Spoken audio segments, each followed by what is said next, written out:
tá, galera?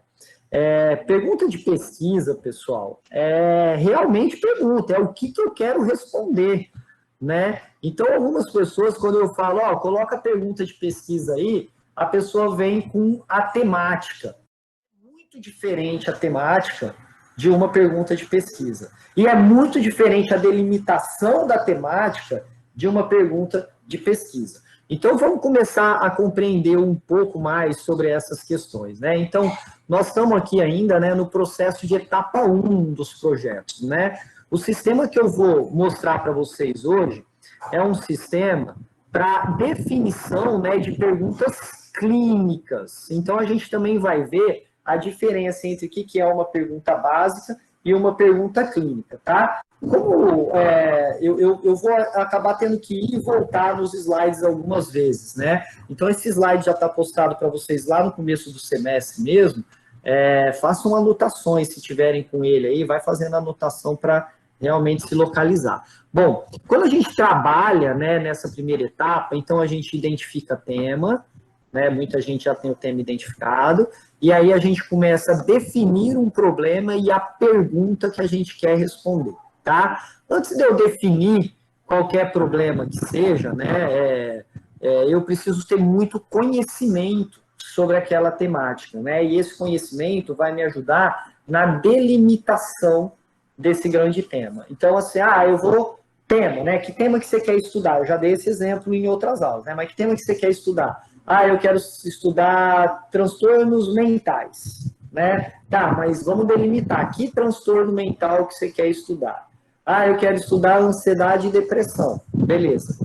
Então, delimitei o tema, tá? Tá, mas o que você quer responder sobre ansiedade e depressão? E aí que você faz a sua pergunta de pesquisa, tá? Então, a formulação dessa pergunta clínica, ela está diretamente associada a um problema anteriormente reconhecido por vocês. Então é por isso que eu vou pedir hoje a pergunta de pesquisa e vou pedir a justificativa? Sim, sim, porque eu só faço uma pesquisa se eu tiver um porquê de fazer essa pesquisa. E o porquê de se fazer essa pesquisa é exatamente a justificativa da sua pesquisa, né? Então, eu tenho uma pergunta que ela foi pensada por mim porque eu encontrei algum probleminha que eu preciso investigar. E é essa relação entre definir um problema, que é justificar o porquê que você está fazendo aquela pergunta, que é definir a pergunta que você quer responder, tá? Depois que você fizer toda essa definição, aí sim você começa a pensar quem vão ser os descritores ou as palavras-chave, né? Porque se for pergunta básica, eu trabalho com palavra-chave, se for pergunta clínica, eu trabalho com descritores, tá? Aí, depois que eu definir isso, eu vou começar a definir as estratégias de busca, que é a parte metodológica, né? E, inclusive, a base de dados. Então, essa primeira etapa aqui toda aqui, ó, ela acaba com a metodologia pronta do nosso projeto. Então, eu vou ter um tema, vou ter a pergunta de problema, vou ter a pergunta clínica sobre o tema, vou ter a justificativa do porquê que eu estou fazendo aquela pergunta, vou ter um método e, obviamente, vou ter uma fundamentação para dar embasamento teórico para quem for ler aquele meu projeto, entender do que eu quero trazer, o que eu quero falar. Lembrando que a introdução, né, de todo o projeto, ela tem que fundamentar a pergunta de problema, né? Então, assim, se sua pergunta assim qual a relação de ansiedade e depressão em idosos com baixa escolaridade na cidade de Maceió, tá? Vou fazer essa relação, né? Então, significa que lá na minha fundamentação eu tenho que falar quem é ansiedade, quem é depressão, quem é idosos, quem são os idosos, tá? Mostrar que talvez tenha um link entre esses dois transtornos mentais. Então, isso é fundamentar o seu trabalho, o seu projeto de pesquisa, tá? Bom, aí as nossas duas primeiras definições, tá? Não precisam se atentar ainda aos exemplos, tá? Não precisa olhar para essa coluna ainda não. Só que quando eu falo isso, vocês automaticamente olham, né? Mas vamos lá. Questões básicas. É igual falar para a criança, não faz isso. O que ela vai fazer aqui? Mas tudo bem. Questões básicas. Né? Então, ó, é uma questão de conhecimento bem básico, né? Comumente respondida por livros didáticos e que geralmente pode começar com o que ou quando. Então, o que é depressão? O que é ansiedade? Quando ocorre sintomas na ansiedade grave, sei lá, quais são os sintomas da ansiedade generalizada? Sei lá, qual é a melhor intervenção para crianças autistas? Né? Então, isso são perguntas básicas, totalmente básicas, determinando somente uma explicação sobre um conceito, uma exploração sobre um conceito. Então, a primeira ideia que a gente já tem que ter é essa relação do nível de profundidade que as questões vão trazer para mim, dentro da minha pesquisa. Então, é óbvio que uma questão básica, ela vai trazer o nível de profundidade mais superficial que eu tenho na pesquisa. E uma abordagem que é mais dependente do que já foi publicado em referências bibliográficas. Então, toda vez que eu penso... Deixa eu pegar um giz aqui, galera. Toda vez que eu penso uma pergunta básica, né? Então, olha só. Ixi, eu não apaguei. Deixa eu apagar aqui.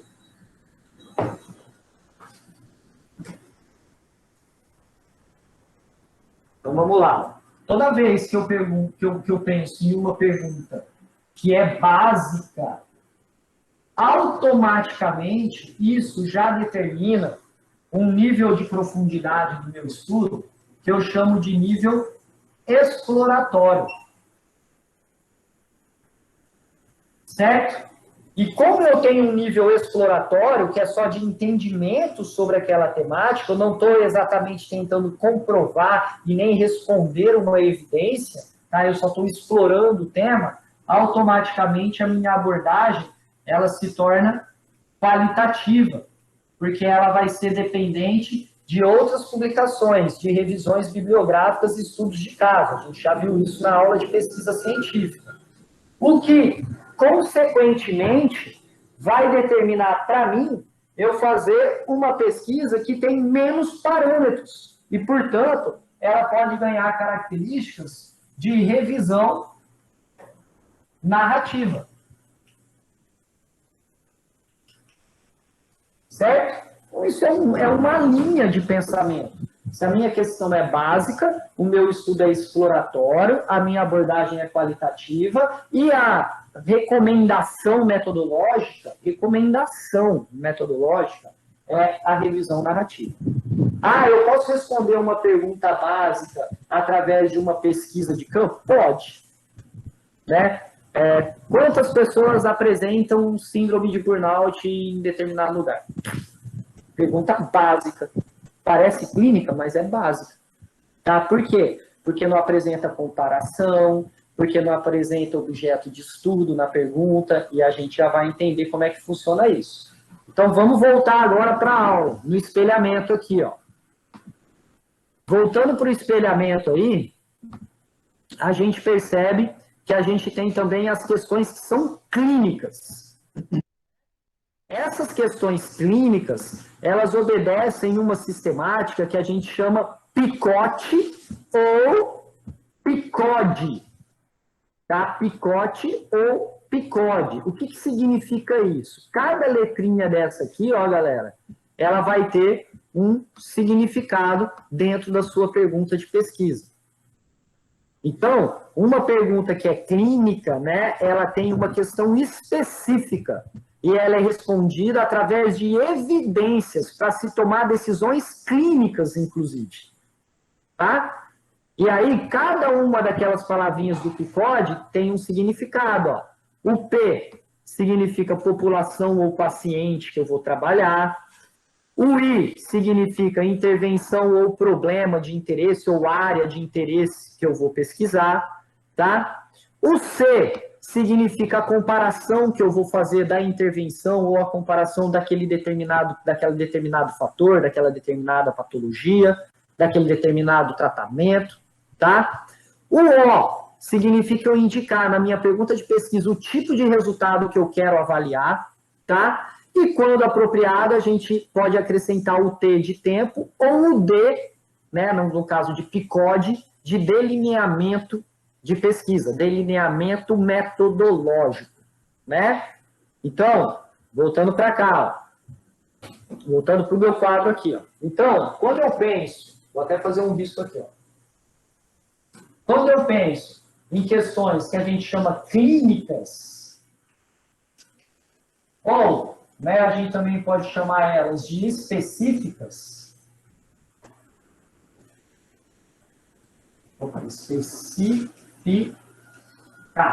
certo? Automaticamente, tá? Eu estou informando, certo? Que o meu estudo, ele deixa de ser exploratório, tá?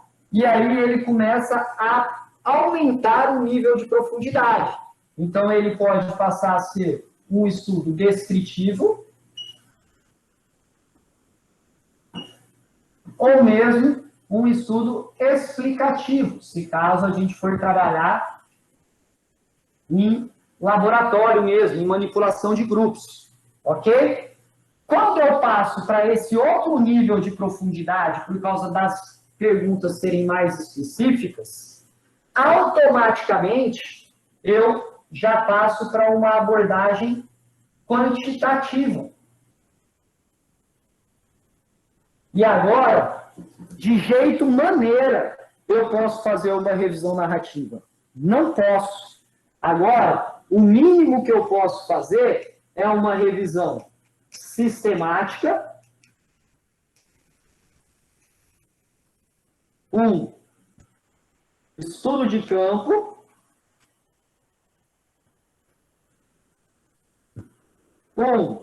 uma revisão, não coloquei aqui, né? Uma revisão documental, ou mesmo uma revisão, um estudo experimental. Então, olha a linha de pensamento, mais uma vez, né? Olha a diferença, né? Olha um para o outro, as relações entre pergunta de pesquisa e a metodologia mais adequada, né? Então, pergunta clínica, eu só posso fazer através de um estudo com nível descritivo ou explicativo. Pergunta clínica não dá para ser só exploratório. Pergunta clínica é baseada em dados, não é baseado em abordagens ou publicações de referências bibliográficas. É aquilo que você coletou, mesmo que seja uma revisão. São os artigos que você coletou, a informação dos artigos, tá? E aí a gente tem revisão sistemática, estudo de campo, revisão de documento ou pesquisa experimental, certo? Vamos agora olhar os exemplos que a gente tem aí no que está sendo espelhado para vocês. Vou espelhar novamente aqui, ó. Então, olha o padrão, né? Agora eu vou permitir que vocês olhem para a última coluninha. E olha o padrão, galera, das perguntas que são básicas. Qual é o método para prevenir úlcera de pressão? O que é sepsia? Quando ocorre pico dos efeitos da concentração da furazemida? Qual é a prevalência de depressão na população brasileira? Quais os principais fatores que desencadeiam síndrome de burnout? Como o psicólogo atua na rede hospitalar? Isso tudo são perguntas básicas, passíveis de serem respondidas através de revisão narrativa. Tá? Agora, olha a diferença das outras perguntas, que são as perguntas específicas. Percebam que dá para identificar cada uma das letrinhas em cada uma das perguntas, né? Por exemplo, em adultos hospitalizados, para a população, como a troca de hora em hora é a intervenção, ou a área de interesse, tá? Comparada com nenhuma troca, é a comparação que está sendo feita. Às vezes a comparação fica até subliminar na pergunta, tá? Muitas vezes você monta a pergunta, por mais que você não indique a comparação na pergunta, ela está subentendida ali, tá? E, por último, o objeto de estudo, que afeta as taxas de queda. Então, olha essa pergunta completa. Em adultos hospitalizados, como a troca de hora em hora, comparada com nenhuma troca, afeta as taxas de queda. Então, olha como ela é completa. Olha como o cara, quando lê isso, ele já fala assim, pô, o cara vai pegar adulto que está no hospital. Aí ele vai ver lá a intervenção da galera que faz troca de roupa, por exemplo, né? Troca de de fralda, sei lá, de hora em hora, e vai comparar com outros tipos com nenhum tipo de troca. E vai ver se o fato de estar trocando a pessoa toda hora ou não trocar, aumenta ou diminui a taxa de queda do idoso. Então, olha, do adulto hospitalizado, desculpa. Então, olha que legal, com a própria pergunta, ela já me traz informação sobre tudo aquilo que eu preciso saber, né? Então, olha o segundo exemplo. Em pacientes ventilados mecanicamente, quem que é? A população, por exemplo, em estudantes com TDAH, é a população, né? Como um protocolo de desmame, né? É a intervenção. Então, assim, como a metodologia ativa, por exemplo, comparada com nenhum protocolo de desmame, comparado com o método de ensino tradicional, afeta o número de dias do uso de ventilação, afeta o nível de desempenho acadêmico, tá? Durante o tempo de permanência no centro de unidade intensiva, durante o semestre letivo.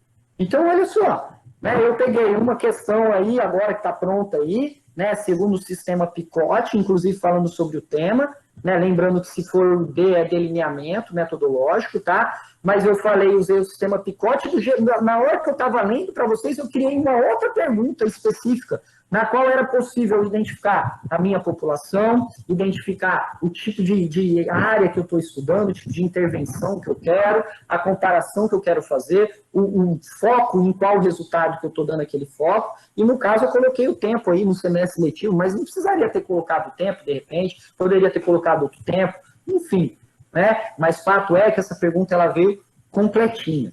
Tá? Ah, professor, então eu tenho que pensar na minha pergunta, se eu for fazer uma sistemática mesmo, né, eu tenho que necessariamente pensar numa pergunta que seja clínica, exatamente. Se você for pensar no estudo de campo é clínico, exatamente. Tem que obedecer essa ordem? Tem que obedecer essa ordem.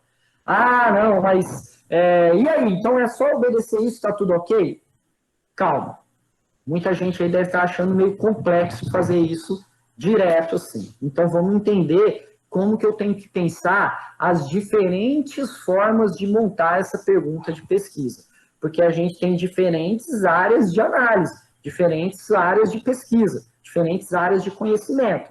Então, eu tenho essa outra tabelinha aqui, ó, que mostra o tipo de questão, a definição, que significa para que ela é utilizada, e os modelos, né, uma sugestão de modelos de como vocês vão completando aí, né, com as informações dentro da área que vocês vão pesquisar. Então, a primeira de todas aí é uma pergunta que vai pesquisar sobre intervenção e terapia. Qual que é o objetivo dela? Então, olha só, determinar qual tratamento conduz ao melhor resultado. Então, para eu montar uma pergunta dessa, eu tenho que pensar em quem, como é que é feita essa intervenção, comparada com que outra intervenção, vai afetar qual resultado e em qual prazo isso vai acontecer. E aí eu tenho que montar a minha pergunta. Ah, não, professor, mas a minha ideia de pesquisa é verificar fatores de riscos ou causas de uma determinada patologia. Certo? Ah, então você entra no modelo etiológico de pergunta. Então, quem são? População, no caso, são os fatores, né? A área de interesse ou a intervenção é quem tem esses fatores, comparado com quem não tem, por exemplo, tá? Isso aumenta o risco de quanto para quanto, que é o objeto do resultado que você deseja, e isso ocorre em quanto tempo. Então, aí eu estou respondendo uma pergunta etiológica, que está definindo causa, né? Fator de risco, né? Então, quais os principais sintomas de estudantes universitários em comparação com não estudantes que podem aumentar o risco de ansiedade generalizada e síndrome de burnout ao longo do período de prova? Pronto, montei uma pergunta etiológica, certo? Terceiro modelo de pergunta, quando a sua pesquisa ela tem a ver com diagnóstico ou algum teste diagnóstico. Então, qual que é a ideia? Determinar que teste é mais exato ou que diagnóstico é mais preciso. Então, vamos lá, né? A população é em quem vai ser feito o teste, em quem vai ser feito o diagnóstico, tá? A intervenção é qual o diagnóstico que vai ser feito, ou quais os diagnósticos, ou qual o teste vai ser realizado, ou quais testes vão ser realizados, comparado com o quê? Né? E aí, qual que é o objeto de resultado? Qual teste, qual é a precisão desses testes? Então, por exemplo, em pessoas contaminadas com Covid, dentre os testes RT-PCR comparado com testes rápidos, qual traz o diagnóstico mais preciso? Pronto, montei uma pesquisa, uma pergunta específica de diagnóstico aí, certo? Prognóstico ou predição é o nosso quarto nível de pesquisa, quarto nível de pergunta, desculpa, tipo de pergunta. Então, qual que é a ideia? Né? Como está escrito aí, ó, determinar curso clínico e prováveis complicações de uma doença ao longo do tempo, certo? Então, vamos lá. Como é que eu formulo essa pergunta? Né? Em quem, né, que eu estou estudando aquele caso clínico, né? Como é que está ocorrendo aquilo, comparado com que outro caso clínico ou que outra doença, tá? O que está influenciando aquele modelo clínico do sujeito, né? A evolução de uma patologia ou a regressão de uma patologia, e em quanto tempo isso está acontecendo. Por exemplo, vamos pensar aqui, né? Em pessoas com depressão refratária a medicamentos, como que uma intervenção através de neurofeedback comparado com a intervenção de abordagens teóricas, sei lá, de intervenções psicoterapêuticas, tá? Influencia no resultado de melhora, sei lá, de melhora da psicopatologia durante o processo de tratamento. Pronto, montei uma pergunta de prognóstico ou predição, tá? E por último, né, muita gente gosta dessa área última aqui, que é perguntas que geram significado. Geralmente estão mais relacionadas a intervenções que são feitas pelo sujeito, pelo pesquisador, e aí ele vai verificar o quanto aquilo foi valoroso para aquele determinado indivíduo, grupo ou comunidade, como está explicando aí. Né? É a replicação da experiência daquele grupo de acordo com a intervenção que foi feita. Então, vai estar ali assim, a população, qual é a intervenção, como que eu vou fazer aquela intervenção, né? E com quem que isso vai acontecer, né? Com que instrumento, por exemplo, ou com que tipo de mediador que isso vai acontecer, né? E o que eu quero perceber e durante quanto tempo, certo? Então, por exemplo, assim, como o grupo de saúde mental do NASF, trabalhando com pessoas, com adolescentes que apresentam ideação suicida, aumenta a valorização no processo motivacional e da vida durante o processo de estudo grupal. Pronto, montei uma questão de significado, né? Então, essas questões, galera, esses modelos, eles são modelos que, na verdade, eles vão ajudar a gente a entender melhor o que a gente quer responder. Então, na hora que eu definir lá meu tema de pesquisa, e definir, e falar assim, ó, meu tema é esse, aí eu vou pensar, geralmente a gente já pensa na pergunta de pesquisa, né, que é o que eu quero responder. Mas antes de entrar na pergunta de pesquisa, formular ela total, pense assim, ó, em qual dessas áreas eu quero participar na minha pesquisa? E aí, obviamente, a partir da definição dessa área, você consegue formular a pesquisa, como eu falei, ou no sistema PICOT, ou no sistema PICOD, né? E aí, tem um recadinho aí para vocês, de boa sorte, porque a gente precisa agora começar a pensar essas coisas. Então, para a gente aqui, ó, deixa eu me interromper aqui, um minuto aqui. Então, para a gente, seguir essa linha de pensamento metodológico é essencial. Agora, quem vai definir a linha de pensamento metodológico que eu tenho aqui é a sua pergunta de pesquisa, o seu interesse na pesquisa. Beleza? E aí eu vou liberar a atividade daqui a pouco, né? A gente pode fazer algumas discussões agora e eu libero a atividade para vocês começarem a preencher isso. Ok? Então vamos lá. Perguntas.